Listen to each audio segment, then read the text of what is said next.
नमस्ते बच्चों, कैसे हो बच्चों। मैं आपकी हिंदी फरदा मिस बोल रही हूँ बच्चों। अच्छा बच्चों, हमने 10वीं कक्षा में यानी 10th स्टैंडर्ड में पिछले पार्ट में क्या देखा था, आपको याद में है? हाँ बच्चों, हमने प्रोस गद्य में हमने कौन सा टॉपिक देखा था, शीर्षक याद में है आपको? यस, हमने गद्य में, एक मिनट बच्चों, गद्य में हमने क्या देखा था मैं बताती हूँ आपको। हाँ, संस्कृति कल्चर के बारे में देखा था। आज हम नए पार्ट में क्या देखने वाले हैं? हाँ, पार्ट गद्य में पार्ट 16 युवकों का समाज में स्थान। युवकों का समाज में स्थान। युवकों का समाज में स्थान। सो स्टूडेंट्स के सोसाइटी में क्या जगह है, इसके बारे में आज हम देखेंगे। ये लिखे कौन है मालूम? आचार्य नरेंद्र देव। ये आपके किताब में है, उनको बुक लेकर आप पहले इनके लाइफस्टाइल के बारे में देखिए। ये है आचार्य नरेंद्र देव, ये है देखो आचार्य नरेंद्र देव। यस, आधुनिक मनुष्यों, आधुनिक मीन्स रीसेंट टाइम में रहने वाले मैन में आचार्य नरेंद्र देव का स्थान। आचार्य नरेंद्र का वो प्लेस है, ग्रेटफुल प्लेस, महत्वपूर्ण स्थान है। यद्यपि अल्दो वे कांग्रेस से जुड़े, वो कांग्रेस में गैदर हुए, तथापि कांग्रेस के अंतर्गत जो समाजवादी विचारों का मंच था, उसमें आचार्य नरेंद्र देव का वैचारिक योगदान एवं मार्गदर्शन महनीय माना जाता है। सो इन्होंने कांग्रेस में इन्होंने गैदर हुए थे, स्टिल थे, और अंतर्गत इंक्लूडेड समाजवादी सोसाइटी के विचारों को, यस, और मंच स्टेज में जाकर बातें करते थे। कांग्रेस में रहते हुए उनका विचार, सोसाइटी का विचार, सबको बिना डरे स्टेज में उन्होंने क्या करते थे? यस, वो बातें करते थे। और देखे बच्चों, यस, हाँ, इसमें आचार्य नरेंद्र देव वैचारिक डिफरेंट पेकुलियर, वैचारिक is a different peculiar man, योगदान करेक्ट है, एवं मार्गदर्शन वे को दिखाने वाले महानीय ग्रेट माने जाते थे हमारे आचार्य नरेंद्र देव। वे अपने विचारों की, उनके आइडियाज को मौलिकता, फंडामेंटल बेस, मौलिकता का मतलब क्या है? फंडामेंटल बेस में चिंतन, मेडिटेशन, थिंकिंग, और गंभीरता, गंभीरता मीन्स वीर के साथ कथन, कहानी को स्पष्ट करते हैं। So you have to explain के कारण बुद्धिजीवनी के बीच अधिक चर्चित हुई। इज अ क्लेवर, बुद्धिजीवी मीन्स उनका क्लेवरनेस इतना फेमस हुआ, सब लोग इनकी बातें करने लगे। चर्चा मीन्स कॉन्वर्सेशन जाने लगे। विभिन्न डिफरेंट टाइप्स ऑफ कॉलेजेस में विश्वविद्यालय में उन्होंने आचार्य पद पर यानी टीचर के प्रोफेशन में थे ये, इसलिए वो स्टूडेंट्स के बारे में बात कर रहे हैं। हाँ, यूथ के बारे में बात कर रहे हैं, अच्छा समझ में लो। यस, टीचर, और लखनऊ तथा अन्य 2 विश्वविद्यालय कॉलेज में इन्होंने उपकुलपति, वाइस प्रिंसिपल भी थे। पहले टीचर भी थे, उसके बाद 2 कॉलेज, लखनऊ में 2 कॉलेज में उन्होंने वाइस प्रिंसिपल थे, और कार्यभार भी सफलता से संभाला। उनका वर्क इतना अच्छा था, वो जीते, उस कार्य में जीते थे।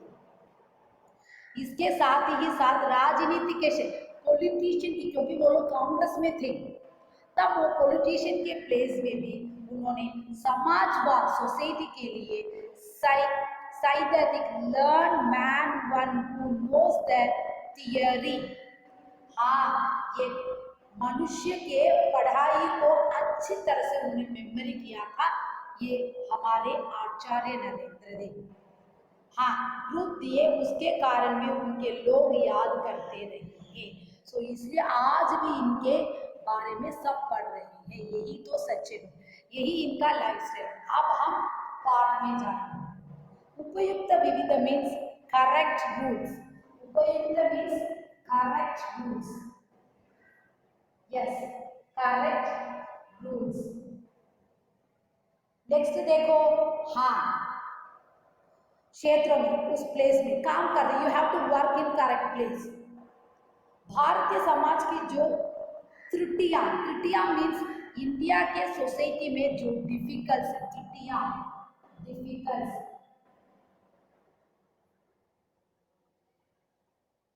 डिफिकल्ट, डिफिकल्ट, त्रुटियां मीन्स डिफिकल्ट, यस हाँ। और वर्तमान पीढ़ी के, सो प्रेजेंट उस पेन के अंतरदायित्वपूर्ण, unable to answer the responsibility, वही है अंतरदायित्वपूर्ण। प्लीज लिसन केयरफुली बच्चों, unable to answer the responsibility, वो आंसर को हम लोग रिस्पॉन्सिबिलिटी कर नहीं सकते, वही तो वहां पे बोलने आ रहे हैं, यस। नीति के संबंध में विचार और सच्चाई के विचार में उन्होंने जो कुछ अनुभव किया था, उन्होंने जो कुछ एक्सप्लेन किया था, युवकों का समाज में स्थान शीर्षक निबंध में व्यक्त किया। उन्होंने सोसाइटी में यूथ के टॉपिक लेकर इस पार्ट में उन्होंने किया है, समाज में उनका जगह कैसा है ना बच्चों, यस ओके। अब देखो, इन्होंने पुरानी पीढ़ी, उस जमाने में युवकों को असमर्थ, इनकैपेबल, असमर्थ मीन्स इनकैपेबल यूथ के लिए, अविश्वासी, अनकॉन्फिडेंट, उनको कॉन्फिडेंट नहीं रहता, अनुत्तरदायी, बिना करुणा के, अनुत्तरदायी और नालायक, अनफिट, उस जमाने में ऐसे ही युवकों को बोला है, ऐसे घोषित भी किया, स्पष्ट शब्दों में इन्होंने अनाउंस किया है। क्या क्या किया है युवकों के लिए, इनकैपेबल, नॉट कॉन्फिडेंट है उस जमाने के यूथ, और अनुत्तरदायी, बिना कर, मर्सीफुल के नहीं है, और नालायक, अनफिट है। सब समझाती रहेगी तब तक समाज में आदर्श अथवा अपिष्ट की स्थापना नहीं हो सकती। हाँ, you have to design the society में तुमका रिस्पेक्ट है या नहीं, यू हैव टू डिजाइन, पहले तुम अपने आप को डिजाइन करोगे तुम सोसाइटी के लिए ठीक हो या नहीं। लेखक ने युवकों को भी एक मर्यादा अथवा संहित के अंदर रखने का प्रयास किया। लेखक ने स्टूडेंट के मर्यादा अथवा संहित, कॉम्प्लिकेशन, संहित का मतलब क्या है, कॉम्प्लिकेशन, बच्चों यस संहित, कॉम्प्लिकेशन, कॉम्प्लिकेशन है, यस। और उसके बाद रखने का कोशिश किया, ट्राई किया है हम लोग, समझ में आया ना बच्चों, यस हाँ। उसके बाद तथा उनकी शक्ति, पावर, साहस, धैर्य, तेज आदि उन्हें परिचित, इंट्रोडक्शन करवाया है। संक्षेप में प्रस्तुत निबंध के माध्यम से आचार्य जी ने जो कुछ कहा है वह आज के युवाओं और बूढ़ों दोनों की दृष्टि से पठनीय है तथा विचारणीय भी है। हाँ, सो संक्षेप, you have to take summary. उस निबंध में देखो, माध्यम से आचार्य जी ने आज के युवा से बूढ़े तक, यूथ से ओल्ड मैन तक, उनकी दृष्टि में रीडेबल, पठनीय, रीडेबल, पठनीय, रीडेबल,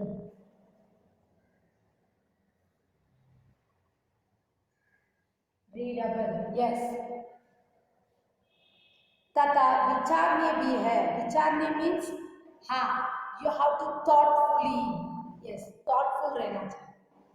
सामान्यतः जनरली उन समाजों जहां स्थिति आ गई है और जहां विकास की गति अत्यंत मंद है, डेवलप का वो पोजीशन हमारे देश में मंद है, क्योंकि यूथ उस प्रकार नहीं, ये हम अच्छी तरह से जानते हैं।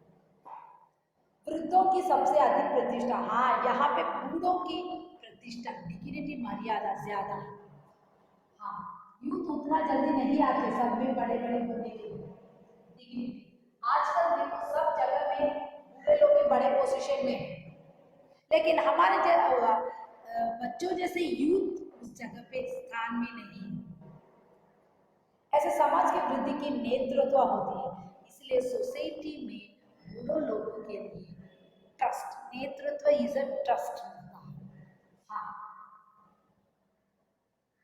ट्रस्ट। ओके, ऐसे समाज की वृद्धि के उनका अनुभव है कि समाज का मुख्य आधार होता है, उनका एक्सपीरियंस है, आधार है, सपोर्ट है, सब उनको बहुत ज्यादा एक्सपीरियंस और अनुभव होता है बूढ़े लोगों के।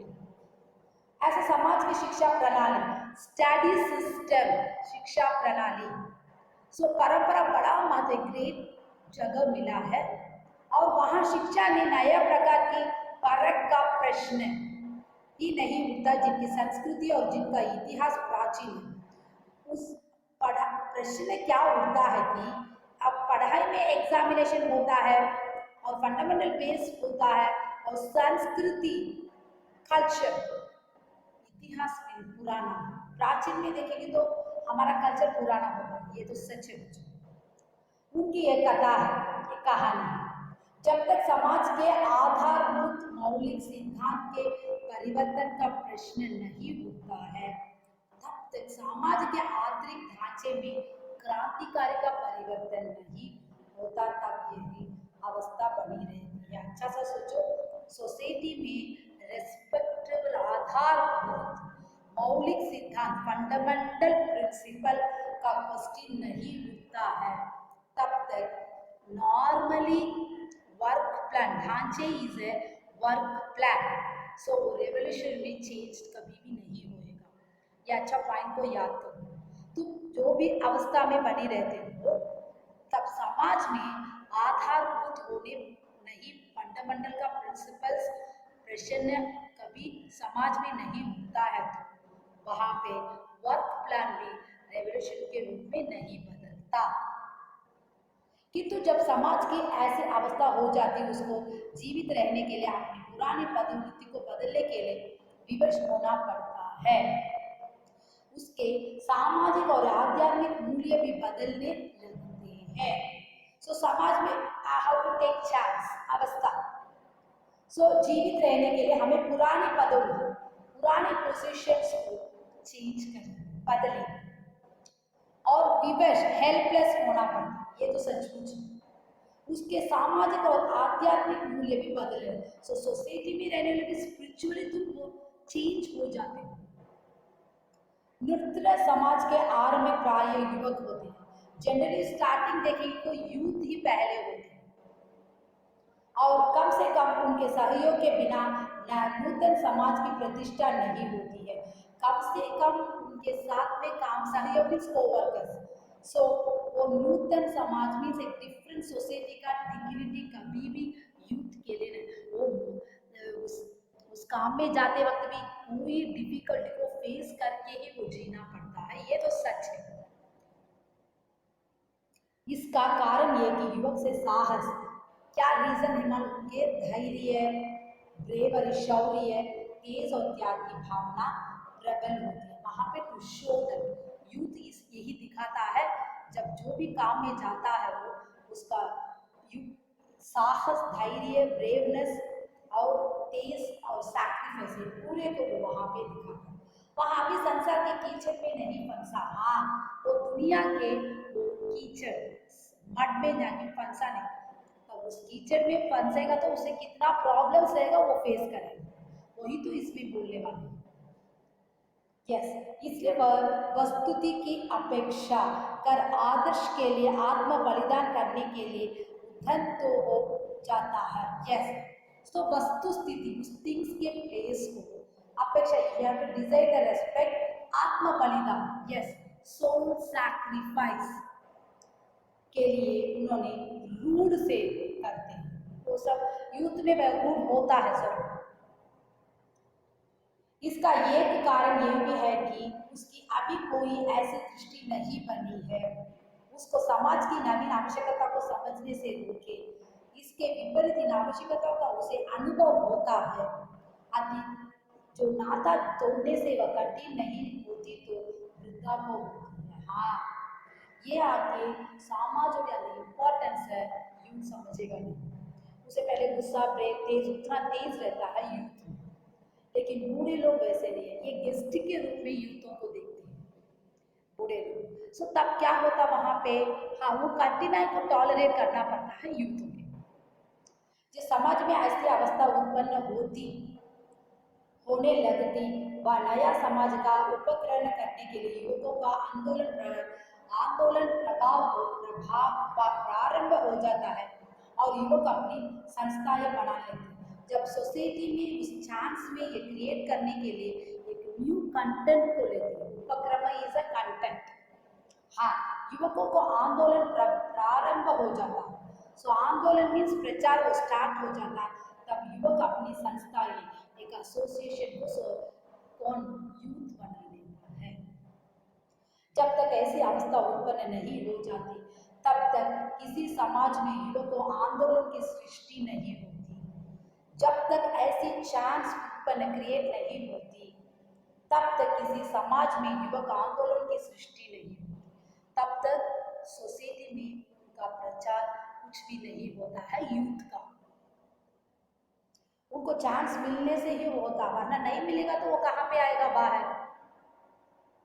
युवक आंदोलन का होना ना होना इस पर भी आश्रित कि जाति विशेष का क्या संभव, समाज की परंपरा क्या। सो युग के लिए प्रचार में होना या ना होना, सपोर्ट करना ये तो बात ही नहीं है, लेकिन उसके कैरेक्टर में वो ट्रेडिशंस के बारे में हम कुछ भी नहीं जानते। यदि लोग समय से सुधार करने की अभ्यसता है और संकट की अवस्था को टालना जानते तो युवक आंदोलन कदाचित ना भी हो। किंतु जो जाति क्रांति प्रिय और जहाँ समाज नेता काफी दुर्दशा नहीं है तथा अपने कटरप के कारण समझौते के लिए तैयार नहीं हो जाते, वहाँ युवक आंदोलन और संकट का होना अनिवार्य हो जाता है। यहाँ पे क्या बोल रहे हैं, you have to well train your difficulties. तुम अपने डिफिकल्ट को वेल ट्राइन करो, उसे कैसे फेस किया जाए। वो संकट को तुम फेस करने के लिए डरोगे तो कभी भी जीतोगे नहीं, वही तुम वहां पे बोल रहे हो। यस, और संकट को अनिवार्य है, कंपल्सरी संकटों को फेस करना तुम्हारा कर्तव्य है, तुम्हारा ड्यूटी है। ये तो हम सोच सकते हैं आसानी से।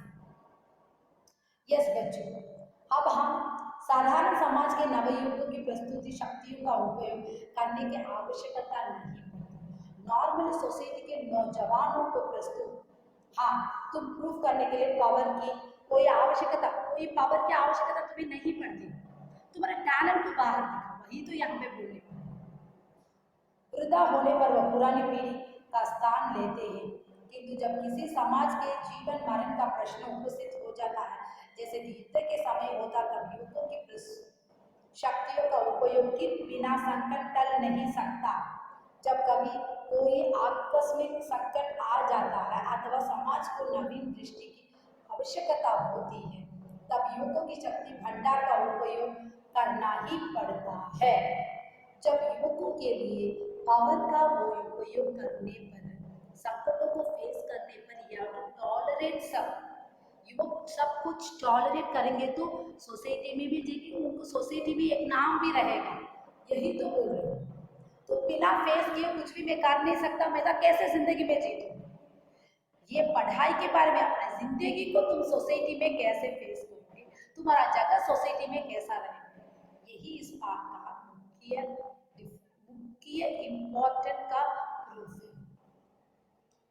ये तो प्रत्येक समाज नवीन परिस्थिति के अनुकूल फेवरेबल आचरण व्यवहार बदलने का प्रयत्न करता, किंतु जब तक किसी महान उद्देश्य की गंभीर अनुभूति, इमोशनल एक्सपीरियंस समाज में सामाजिक फिटनेस और स्थिति नहीं आती और उसकी समग्रता नष्ट होने लगी, एंटायर पूरा बर्बाद हो जाता, ये फेस करने के लिए तक सारा इसका फ्यूचर तक बर्बाद हो जाता है नौजवान का। इस नवीन दर्शन में नवयुवकों की ही आस्था होती है, இந்த நியூ ஜெனரேஷன்ல யாரோட ஹெல்ப் அதிகம் தரும்? யூத். ஆனா அவன் அந்த அளவுக்கு ரெஸ்பாंसिबिलिटी இல்லை, वो उतना तक रेस्पॉन्सिबिलिटी नहीं। उन्होंने ही इस नवीन मूल्य की सृष्टि की है और उन्हें के अनेक अनुसार जीवन व्यक्त करना, लाइफ को पूरा वेस्ट करता रहता है यूथ। और यहाँ पे देखो ये सोसाइटी में यूथ का जनरेशन कैसा है, ये देखो कितने जगह में वो कैसे काम कर रहे हैं और वो कितने एंजॉय कर रहे हैं, उनका प्लेस कैसा है, यूथों का प्लेस कैसा देखो। और ऐश और आराम से एंजॉय करना, पीना, कितना भी एंटरटेनमेंट वही करना है यूथ का। भारत के बारे में कभी नहीं सोचे, लेकिन इसलिए बूढ़े लोग अनुभवशाली होने पर ही वो लोग अच्छे पोजीशन में आज भी। यही कारण है हम सर्वत्र देखते हैं कि नव युवक समाज का नेतृत्व करने आगे आ रहा। नव समाज में जिनका इतिहास पुराना नहीं है, नव युवकों का स्वागत होता है और शीघ्र ही अधिकार हो जाता है। हाँ, ये क्या रीजन है ना, सर्वत्र पूरा देखा नव युवक समाज में सच्चाई से, नेतृत्व से, और नव समाज जिनका इतिहास हिस्ट्री इज ओल्ड, और नवयुवकों का स्वागत होगा, वेलकम करने पर उसका अधिकार बहुत रूढ़ इसका नौजवान। किंतु पुरातन समाज में वृद्धों का ही पुराना स्थान अभी भी चला, लेकिन ओल्ड मैन के आज भी जगह है उस पुराना स्थान, उनका रिस्पॉन्सिबिलिटी बहुत ज्यादा, वो अच्छा करते हैं। हम रूढ़ दिखाते वक्त नौजवानों ने उसका कोई असर नहीं। युवकों को अपनी कल्पना के बल से नई नीति बनाने का अवसर नहीं मिलता, उनकी कल्पना, न्यू कल्पना, ड्रीम को वो चांस युवकों के लिए इस सोसाइटी में नहीं मिलता, अतः उनका असंतोष बढ़ता है, इसलिए उनको अनहैप्पीनेस हो जाती है। और लाइफ में सुसाइड करने के लिए भी नौजवान बहुत ज्यादा वैसे ही करते हैं। जिंदगी में जी तो सबके लिए तकलीफ है और इससे समाज का अहित हो जाता। सो इसलिए सोसाइटी में क्या होता है, पूरा बुरा ही होता, वही है अहित। ये ठीक है कि पुरानी परंपरा की रक्षा के लिए वृद्धा का रहना आवश्यक, ओके, पழைய ट्रेडिशनக்காக ओल्ड जनरेशन இருக்க வேண்டியது, किंतु ये स्वीकार करना चाहिए अब समय आ गया है जब युवकों को जिम्मेदारी पर ऑलवेज बूढ़े लोग हैं, युवकों को थोड़ा सा पोजीशन दो, वो भी कुछ ना कुछ इस भारत के लिए तो, हमारे देश के लिए तो कर सकते हैं ना। क्यों आप लोग जगह ही नहीं रहे, हर वक्त इतने साल से तुम लोग रहे थे, आने वाले जनरेशन को वही तो दो। युवकों का अधिकार स्वीकार कर लेना चाहे तो इसके कई लाभ है। पहली बात है ये समझने की जो अधिकार रूढ़ का उनका कर्तव्य है कि पहले क्या बोल रहे युवकों के लिए, रूढ़ को कम करो, वही तो उत्तराधिकार, हायर ऑफिसर्स, अदरवाइज जगह लेने वाले योग अनुभव व्यक्ति ना मिलेंगे। दूसरी बात है कि भारत के स्वतंत्रता होने पर जो बड़ी जिम्मेदारी देश पर आ गई, उसका भार सहन करने के शक्ति कुछ वृद्धों को छोड़कर अन्य वृद्धों में नहीं है। उन्हें नूतन समाज की रचना करने का और प्रचलित सामाजिक पदोन्नति को तोड़ने के युवक के समर्थन मीन्स कैपेबिलिटी किसके लिए, बूढ़े को छोड़ो, यूथ में उनको कैपेबिलिटी है, वो देश को बचा सकते हैं, देश के लिए कुछ अच्छा कर सकते हैं। आप पहले भरोसा रखने के लिए बोल रहे हैं, लेकिन वही बोल रही है और उनको कैपेबिलिटी वो कर सकते हैं, इस प्रकार लेकर यस सहयोग युवक के अधिकार को स्वीकार करना करके ही प्राप्त हो सके। हाउ टू बाई चांस उनको दिएंगे तो वो जीत के दिखाएंगे। स्वतंत्र राष्ट्र के विद्यार्थी हड़ताल करते हमें सुनते हैं कि उनकी किसी आवश्यकता नहीं होती, परंतु राष्ट्र विद्यार्थी राजनीतिक आंदोलन में भाग लेते हैं, समय समय प्रदर्शन और हड़ताल करनी पड़ती है। राजा के अधिकारियों के साथ संघर्ष होने से उनको गोली भी खानी पड़ती है। ऐसे वातावरण में रहने से उनकी एक विशेष प्रकार की मनोवृत्ति बन जाती है। इनका मेंटालिटी, उस जमाने में राजा लोग यूथ को रखे प्रदर्शन डिस्प्ले करके और उनको गोली चलाने, कितना लड़ाई आने पर यूथ मारेगा उस जमाने से, तब उनका मेंटालिटी कैसे स्पेशल प्रकार का, उनका सिचुएशन वैसा था, यूथ ही लड़ना पड़ता था उस देश के जमाने में। बूढ़े लोग भी लड़ते थे उतना अच्छा सा, वो तो अनुभव है। किंतु जब राष्ट्र स्वतंत्रता हो जाता था, नेशन फ्रीडम हुआ, वही तो राष्ट्र स्वतंत्रता के बारे में तब यही मनोवृत्ता हानिकारक सिद्ध। सो मनोवृत्ता इज legislations, yes, युक्ति उबाल। सो मनोवृत्ति मीन्स बिना कुछ भी हम नहीं कर सकते, ऐसे युक्त सोचने लगते हैं। और विधान मीन्स लेजिस्लेशन, उपाय मीन्स डिवाइस, अविलंबन सपोर्ट, युक्ति मीन्स रिलीफ। हाँ, कुछ ना कुछ आइडिया, सारे बच्चों आइडिया। सो अभ्यास छोड़ो, कठिन से कठिन पुराने अभ्यास को छोड़ो, नए नए सोचो। यही, क्योंकि समाज के लिए न्यू सोचने से ही एक एक समाज। आप देखो फॉरेन कंट्रीज में न्यू विशेषों को बोलने से ही वहाँ पे यूथ बहुत ज़्यादा अच्छा काम करता है। हमारे इंडिया लोग क्यों फॉरेन जाते हैं? वहाँ पे अच्छा, हमारा इंडिया का टैलेंट बहुत ज़्यादा वहाँ, ये तो सच है।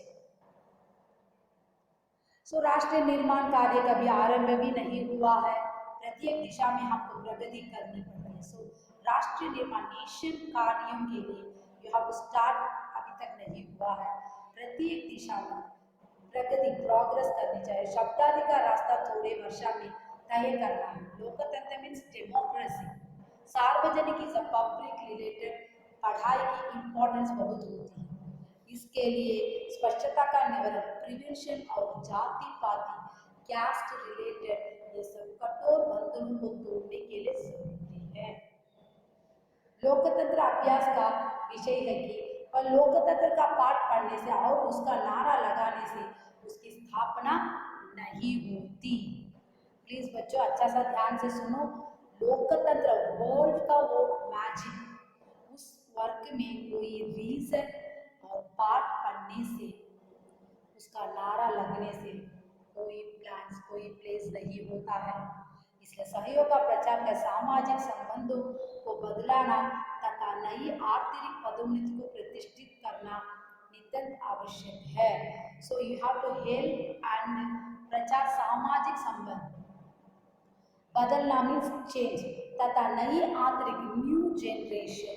So you have to dignity करना नित्यंत ऑलवेज आवश्यक है। सुंदर भविष्य के निर्माण के लिए, ब्यूटीफुल क्रिएशन के लिए सर्वसाधारण है, very easy for you, very simple for you. So हम इस संबंध से एक बात का विचार करते हैं कि क्या बोलने वाले हमारे राष्ट्र निर्माण के लिए युवकों को अधिकार स्वीकार करना चाहिए। यस, इस संबंध में एक बात हम विचारण करेंगे कि युवक शक्ति का भंडार होता है। So powerful one is a treasure, is a property.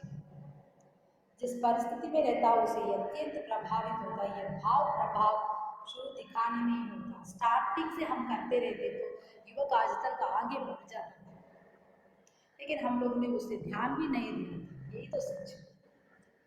सो इसलिए यदि युवकों की शक्ति सदुपयोग नहीं करेंगे तो दुरुपयोग, युवकों को हम प्रयोग नहीं करेंगे तो हमारा देश दुरुपयोग में जाएगा, यही तो सच है। यस, फर्स्ट राष्ट्र ने नवयुवक, फर्स्ट राष्ट्र ने युवक की शक्ति के महत्व को समझना और अपने उद्देश्य की पूर्ति के लिए उसका दुरुपयोग किया। सो शक्ति में पावरफुल उद्देश्य ये you have to accept that. क्या हम राष्ट्रीय निर्माण के कार्यों के लिए युवकों के अधिकार को स्वीकार नहीं करेंगे? ये सवाल पूछा। राष्ट्रीय निर्माण के कार्यों के लिए युवकों का अधिकार, उसका अधिकार को स्वीकार हम नहीं करेंगे। मैं ये जानता हूँ कि प्रत्येक अधिकार, एक एक का अधिकार के साथ कर्तव्य होता है, ड्यूटी होता है, किंतु आज की परिस्थिति में अधिकार को स्वीकार करके ही कर्तव्य की बात कही जाती है। सो हम अधिकार को रखकर ड्यूटी को सवाते हैं, यही तो सच है। स्थूल सत्य है, आज की किसी भी समस्या का समाधान युवकों के सहयोग के बिना समुचित रूप से नहीं हो सकता। सो सॉल्यूशन क्या है? युवक रहेंगे तो आप लोग जरूर हमारा इंडिया और आगे बढ़ेगा। उनका हेल्प के वजह तो सचमुच हम कुछ नहीं कर सकते। ऐसे ये सोसाइटी में कैसे यूथ का काम है। सोसाइटी में यूथ कैसे कितने कामों में अच्छे अच्छे लगे रहते, मैंने आपको चित्र के साथ दिखाया है। और यहाँ पे देखो बच्चों, यस, वो कितने एंजॉय करते हैं देश के बारे में सोचने के लिए उनको हम लोग बूढ़े लोग चांस देंगे तो ही वो आगे बढ़ने के लिए तैयार रहते हैं, वरना युवकों का समाज नहीं रहेगा तो कुछ भी नहीं कर सकते बच्चों। अच्छा बच्चों, यहाँ पे ये पाठ समाप्त हो रहा है। कोई डाउट है तो मुझे पूछ सकते हो। कोविड-19 में बाहर मत जाओ। धन्यवाद बच्चों।